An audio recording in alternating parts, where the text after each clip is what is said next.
for having me. And thank you to each of you for being here. I'm really delighted that you decided to join us. And we're going to get two little tastes of mindfulness during this hour together. And I'm going to start off before we even get into the talking part with just a really brief little settling meditation with you, because we're all coming from different places and different experiences in our day. Some of us have had really stressful days, really busy and hectic days, and it's a way of us just sort of all arriving here together. So, what we're going to do is I will invite you to sit in a way that's comfortable, that allows you to be alert but at ease. And I'll invite you to either close your eyes or just lower your gaze, whichever makes you feel more comfortable. The idea is just to be able to turn your attention inward rather than focusing on the screen for just a couple of minutes.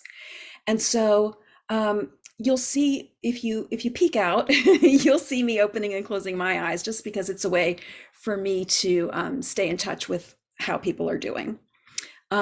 So if you feel comfortable, we're just going to do a very brief meditation to start off with, just to all arrive here together. So if you feel comfortable closing your eyes or at least lowering your gaze to turn your attention inward, that's how we'll begin. And when we start, it's really just taking a few deep breaths. Just That's just the beginning of arriving right here. Is just noticing the breath that's coming in and out of our body. You feel it as it comes in and you feel it as it goes out. You don't have to try to change the breathing, make it particularly deep or anything special. Just notice it. Just notice the breath coming in the body. You might feel it in your nose, on your lip as your air comes out of your nostrils. Sometimes people feel it as a swirl in the back of the throat, or as the rise and fall of the chest or belly. So just try to notice where it's easiest for you to experience the sensation of the breath coming in and out of the body.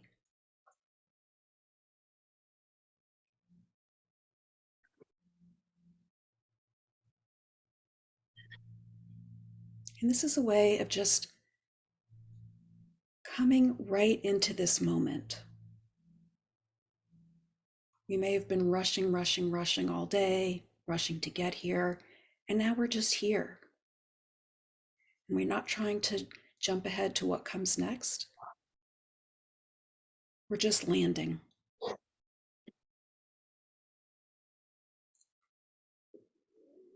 And see if you can direct your attention to the part of your body that's sitting on the chair or the cushion or whatever you're sitting on.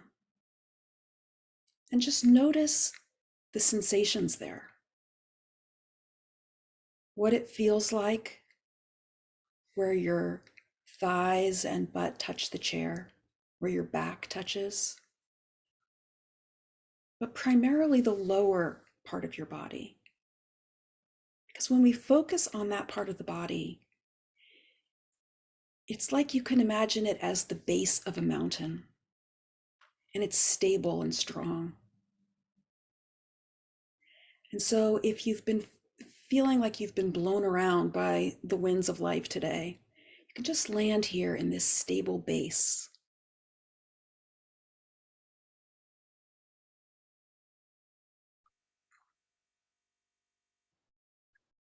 And it helps to bring the energy down in the body.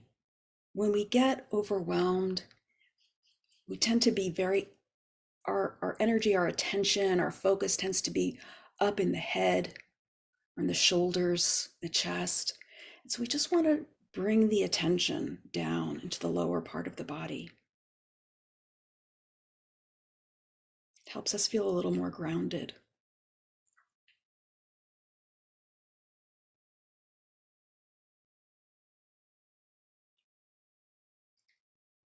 And then see if you can just try to bring some softening to any parts of your body that are feeling tense or tight. So you might notice if your brow is feeling, the little muscles are feeling tight there. If you could just see if you can just invite a little relaxing to happen. Your jaw might be tight. Of course, we tend to hold a lot of tension in our neck and shoulders. So you might just see if there's a little softening that can happen there. It's not that we're expecting to be able to just drop all of the tension, but just invite whatever little bit of ease you can invite into the parts that are feeling a little tight.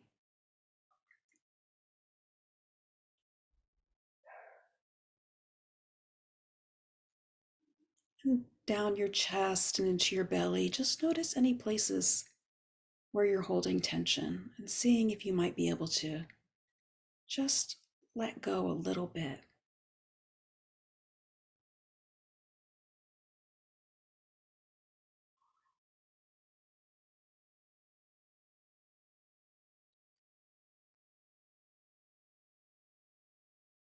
And the same with your legs and feet, your ankles, just noticing what's here.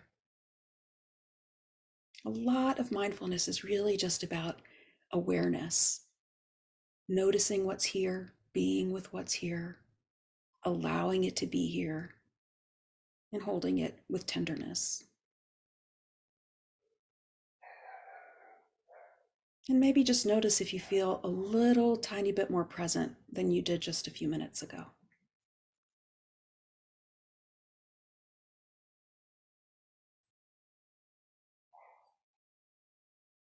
And bring your attention back to the breath, feeling it come in and out of the body once more. Allowing the breath to deepen if you like.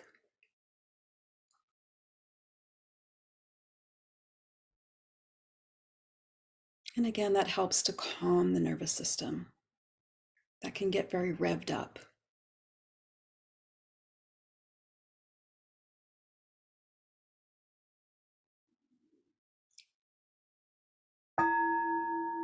And so I ring the bell just to bring us back to the room together. That was just a tiny little taste to start us off. And now I'm going to just talk for a few minutes about my own experience with Crohn's and colitis as a parent. And then we'll talk some more about mindfulness and meditation. So my daughter Maya was diagnosed when she was 15. That was in 2011. And she was diagnosed with severe pancolitis. And she's now 27. They still don't know if it's Crohn's or ulcerative colitis. So that's just one of those things. And she had a pretty up and down course. When she was first diagnosed, she was hospitalized, prednisone, 6 months or so to get her into remission. And through high school was, she had her ups and downs, she had her flares, she had her time of getting used to living a really different life.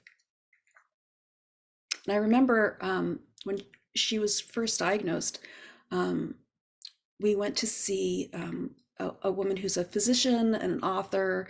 Her name is Rachel Naomi Raymond. She wrote the book Kitchen Table Wisdom. And she herself has had Crohn's disease since she was 15. And I remember sitting with her and she said, what is it that you wish for your daughter right now? And I said, I wish that she could have all of the life that she would have had without this disease. And she said, well, she can't have that. And at the time, wow, that just felt like kind of like a slap in the face, like I wanted her to have that. And she didn't have that. But she has had a really amazing life in these intervening years. And there have been a lot of gifts and benefits that have come to her coming out of the negative experiences of the disease. And she's become a different person. And we don't know who she would have been otherwise. But the disease, although it's been cruel and ugly and horrible, as I know you all know, there have been a lot of gifts that have come out of it. And so I say that just to remind you that even if you are in the really hard times right now, there can be beauty that comes out for your kids.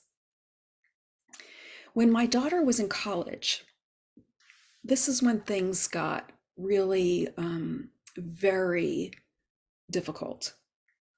It was the summer after her sophomore year that she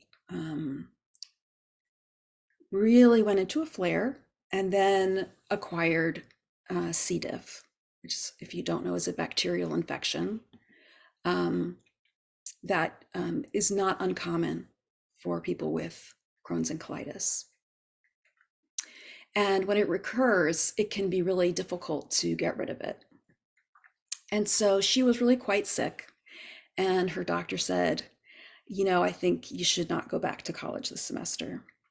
And my daughter loved college. She always loved school. And she just basically was like, no, like, I am going to school. Like, you are wrong.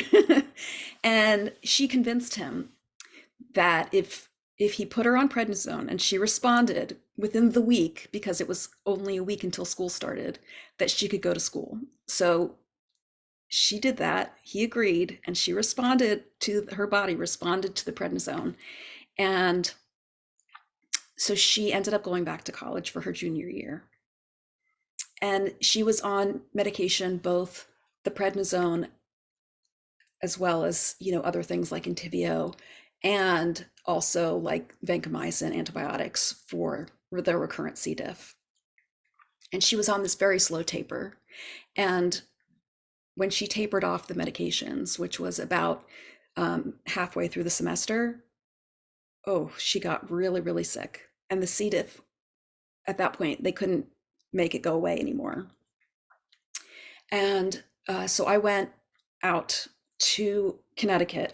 We live in California. She was in school in Connecticut. So I flew out there to be with her. And I thought it was just going to be for a few days. She was being hospitalized at that point. And so I thought, okay, I'll come, I'll help her in the hospital, and then she'll be able to go back to school, and, it'll be fine. She ended up having a fecal transplant for the C. diff, which did in fact stop the C. diff, and also sent her into the worst flare she's ever been in. So she was really, really sick, and they really didn't know what to do. There weren't as many medications available then as there are now. And, there's always new ones coming, which is encouraging. But at the time, there was very little available. And so she was really sick, and I ended up being out there with her for about 2 months. And during that time, she was in the hospital quite a bit. And when she was out of the hospital, we were basically just staying in hotels. She was too sick to even go to classes. And we were really alone, because our whole family was on the West Coast. We had some family about 2 hours away, but they weren't really able to be there very much. And we really didn't have any support. And we had made the decision when she started college to switch her to an adult doctor, because we thought, well, she's going to turn 21. We don't want her to have to change doctors from a pediatric doctor to an adult doctor in the middle of college. So we had already switched her to an adult doctor. And so she was admitted to adult wards. If you can avoid that, I recommend it, because as you probably know, the pediatric wards have a lot of support, and they really don't have that on adult wards. So this was a very dark time for me. That's where I'm trying to get to here, is that this was a very dark time. I was very scared, very worried, and I really just was having a hard time dealing with it. And I was really closed off, because I just felt like nobody could really help me. And I really felt like I was sort of drowning in my sadness and my fear. And I was really overwhelmed. And eventually we got to the point where she was well enough just to get her home. And that was a little bit questionable, but we were sort of like, let's just hope nobody on the plane notices that she's got a fever and she's not feeling well, because of course she wasn't contagious or anything. Nowadays that might be harder when people are worried about COVID. But we did get her home, and then she was hospitalized within 24 hours again. And so it took us some time to get her healthy. And really, she was scheduled to have a complete colectomy, to have her entire colon removed. And her doctor said, there's this drug called Stelara that's about to get approved. It's not even approved for adults yet, but let's see if we try to get her on it. And she should see results in 2 weeks. And if she doesn't, then we're going to go through with the surgery. And she responded. And so she did not end up having the surgery. And Stelara kept her in remission for about 2 years. And since then, she's, moved on to other medications, and she's doing pretty well. And she's actually a teacher at her old high school, teaching theater. And she also teaches a theater class at Stanford University. So she's living a full life. She has a partner and a dog and lots of activities. She's very busy, and she finds ways to make it work even when she isn't feeling very well. But that era, when she was so sick on the East Coast and I was there with her, was the era that really kind of brought me to my knees. And I went into therapy, I got help, but it really wasn't until I found mindfulness meditation that I started to find ways of understanding how to cope. Because when we're overwhelmed with fear for our children, it kind of doesn't get any worse than that, And to have some skills that we can say, okay, I know what to do here, can really make a difference. And so after studying it on my own for some time, I decided that really what I wanted to do was to become certified as a mindfulness meditation teacher so that I could share it with other parents of sick kids. And so that's what I've done, and that's what I'm now doing. And so I have a group. Right now I have one group that I run on Tuesdays. It's at 9:30 in the morning on West Coast time, which is 12:30 noonish on the East Coast. And we come together for half an hour. It's drop in, so there's no pressure to show up. People come when they can come, and I try to share different topics each week that I hope are helpful in providing some guidance around, how do we handle all this scary stuff, and how do we calm ourselves? Because of course our kids need us to be calm too. And so that brings us to mindfulness meditation. And I am going to share with you an image now. Is that okay? You guys seeing that image okay? So I love this image because it really, for me, just shows the difference between kind of what we're experiencing when we're all overwhelmed versus what mindfulness can do for us. So obviously the overwhelm is the image where we are in that rain, right? The cloud is raining on us. We're not really even aware that there's anything outside of that cloud. And that's what's noted as being in your thoughts. We're inside of the feelings, right? We're sad, we're scared, we're overwhelmed. And then when we're with mindfulness, what we're doing is we're observing our thoughts. We're not stopping our thoughts. We're just being with them from a perspective of awareness and acceptance and non-judgment. So we're not, berating ourselves for feeling the fear and worry. And when the fear and worry are experienced in a less intense way, because we're kind of standing aside from them. We're not running away from them, which, it's really common when we're overwhelmed and scared to really get very busy You know, we got our to-do lists and we go and we do stuff because we feel that gives us some sense of control, right? Okay, well, I may not be able to fix this, but I can go do all these things on my to-do list, or, take care of the kids or the parents or whatever it is. Um, but that's not really helping us to lower that sense of being out of control. And so we want to be able to be aware of what we're feeling, observe it, but have some compassion towards it and just be present with it. And that's mostly what mindfulness is about, is being aware of what we're thinking and feeling and experiencing, and doing it in a way that is non-judgmental. Like, okay, this is what's here right now. What can I do to help myself feel calmer? And that's where meditation comes in, because meditation is a practice of bringing our awareness to what we're experiencing and incorporating some different techniques so that we are able to bring ourselves inside of what we call the window of tolerance. So the window of tolerance, if you imagine a window, if we're feeling like really like sluggish and lethargic, that's kind of below the window of tolerance. There's like not anything stimulating us. Inside the window of tolerance is basically our comfort zone, where things feel manageable.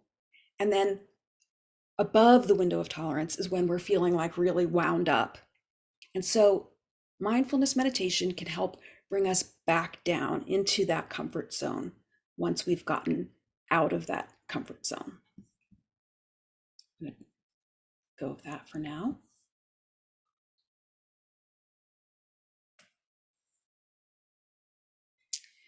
Okay. Let me see where I want to head next.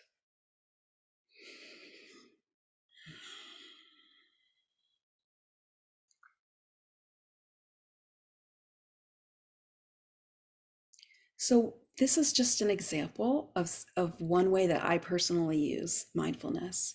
I feel myself getting a little anxious, because I'm talking to a group of people, and I can just slow things down a little bit and just taking a deep breath and noticing how I'm feeling. It just kind of takes the air out of that kind of excitement and brings me back down into a calmer place. So what we're going to do next is we're going to do another little meditation to just give you another little taste of what this is all about. And at the end of it, I'm going to read a poem, and I'll ring the bell again. And at the end, we'll have time. I want to just show you how to find me on the web, and we'll have time for some questions and comments if anybody has them. Okay, great. So again, if you feel comfortable, I'll ask you to close your eyes or lower your gaze so that you can really bring your attention inward. Make sure that you're comfortable, and if there's any adjusting that you need to do, please feel free to do that at any time. And so again, we're just going to begin by noticing the breath as it comes in and out of our bodies. And one reason that we do this is because we use the breath as an anchor to the present moment. So we're trying to keep our attention on this moment, because as I'm sure you know, when we get anxious, we tend to jump out of the present moment and our minds go into the future, all the what ifs, or sometimes they go to the past, maybe how we could have done things differently. So we really want to just stay focused on the present moment, just right here. And if you think about what's right here, right now, your breath is always right there. If you're focusing on your breath, you're focusing on the one that's coming in and out of your body. You're not thinking about the one you breathed yesterday or the one that you're going to breathe tomorrow. You're just focused on it as it comes in and out of your body. So we think of the breath as an anchor to the present moment. And it's a great anchor because it's always with you. It's not like, oh, I forgot to bring my earbuds, so I can't listen to my music or whatever. You always have access to the breath. And so we just notice it. Sometimes people like to count the breaths just as a way of staying with it. Or people might say, the breath is coming in, the breath is going out, or in breath, out breath. You can try different ways and see what works for you.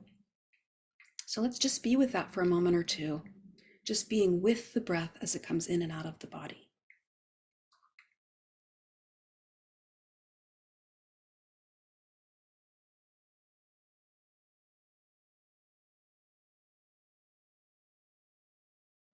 For some people, the breath is not a comfortable place to put their attention for a variety of reasons. And so another option for an anchor to the present moment is sounds. You can pay attention to what you're hearing around you at any given moment. And you're just listening. You might hear birds or traffic, the hum of electricity in your house. Whatever you're hearing, you just notice the sounds as they come and as they go.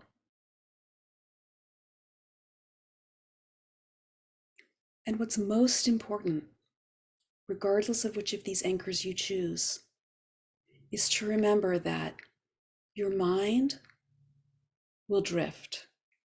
That is not a problem or a mistake. That's the nature of mind. The mind is constantly secreting thoughts. That's just what mind does. And so what we're doing is trying to keep our attention on our anchor. And it's guaranteed that your attention will drift to your thoughts over and over again. The mind is constantly trying to capture your attention. And so what happens is you get lost in thought, and then a thought will come to an end, and before the next one begins, you have this little opportunity to notice that you're lost in thought. And every time that you notice it, that's a triumph, because you can begin to establish this pathway back to the present moment. So each time you get lost, you notice that you're lost. And as soon as you notice, you're back in the present moment. And you just bring your attention back to your breath or to the sounds.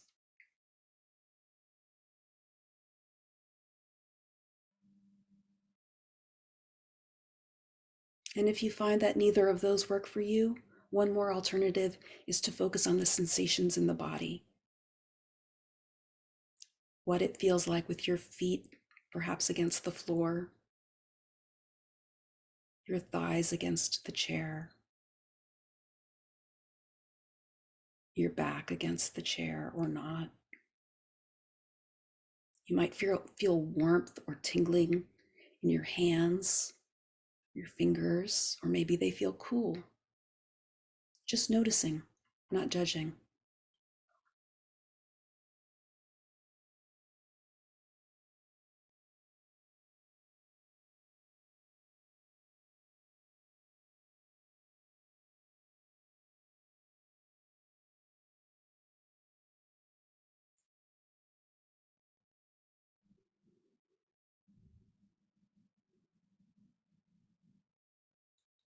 And one of the ways that can be really helpful when we're feeling a lot of stress or overwhelm is to bring to mind a person or pet who is someone that has loved you in a way that makes you feel really safe. It might be a parent or grandparent. It could be a partner or friend. It could be a dog or cat. And it can be someone alive or someone who's passed. It could even be a spiritual figure if that works for you. And just imagine that person being in your presence. You might imagine the way that their eyes look when they're looking at you with love, or the way that their arms feel when they're giving you a really good hug.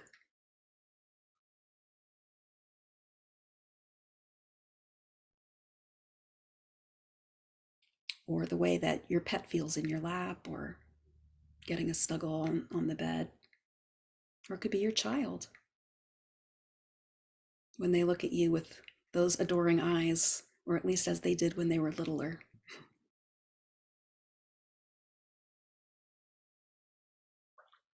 Just try to really feel that warmth that comes from that kind of love.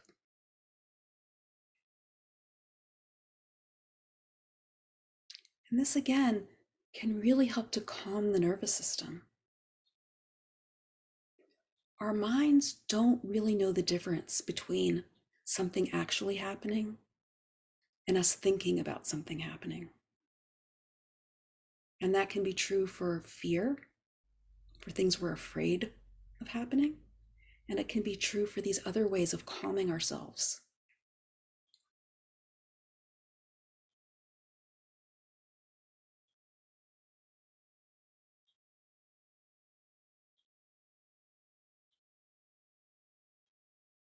Another thing you can think about, if that's not working for you, is a time when you were having a good belly laugh with a friend or a child or a partner or your whole family or whoever you get a good belly laugh with. And just what that feels like in your body when things are good enough that you're able to really have a hearty laugh.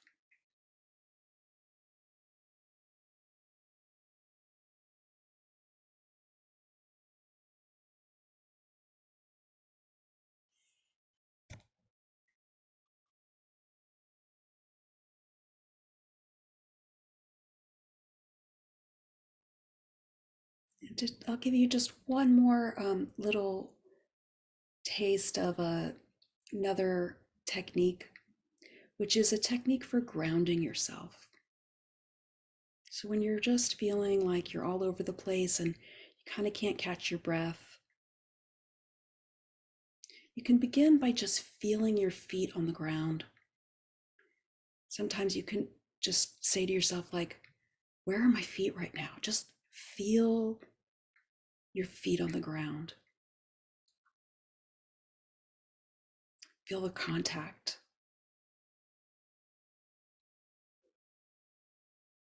And you might even imagine roots coming out of your feet, going down through the floor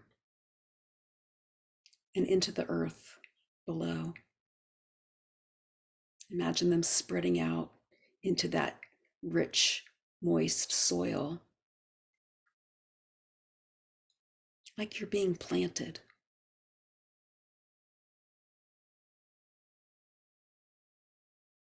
And you might imagine the nutrients of the earth just coming up into your body, just like they would for a tree or blade of grass or a flower. And just imagine that those nutrients just nourishing you and filling you up.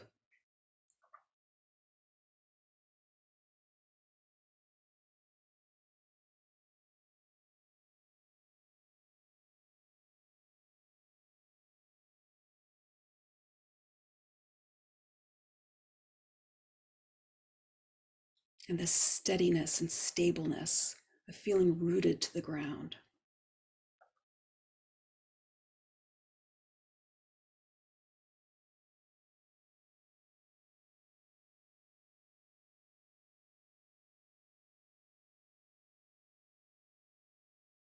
So sometimes in meditation, we are focusing on what's here and how to be with what's here. And other times, we're offering ourselves some support.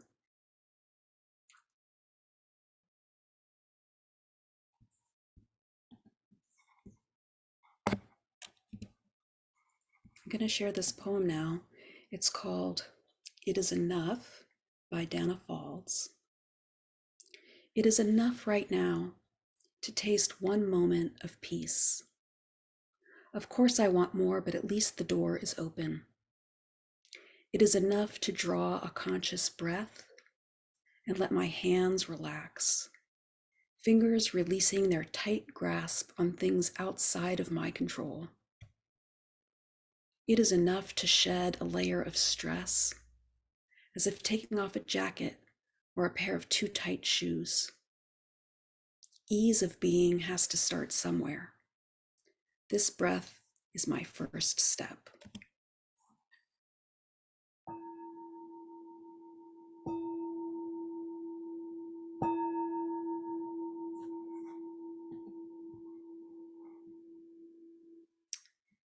And then I just want to invite you to open your eyes, and I'm gonna just find the screen that I want here.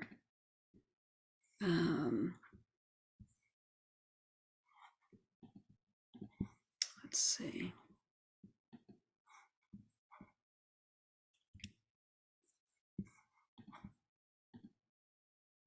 There we go. And so that's my website.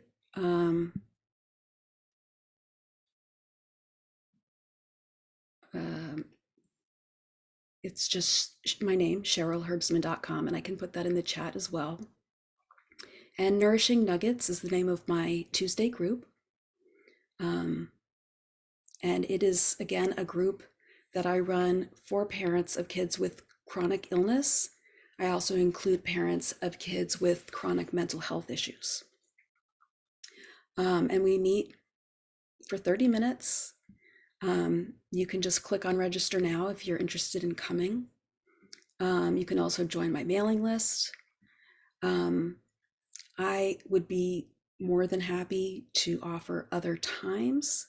And I do plan to offer some other workshops down the road that will be longer. But that is what's available right now, and there's no fee to join. So I will put that in the chat. And I am more than happy to answer any questions, or if anybody has any comments that they would like to make, that is also more than welcome. I just wanted to say thank you so much, Cheryl.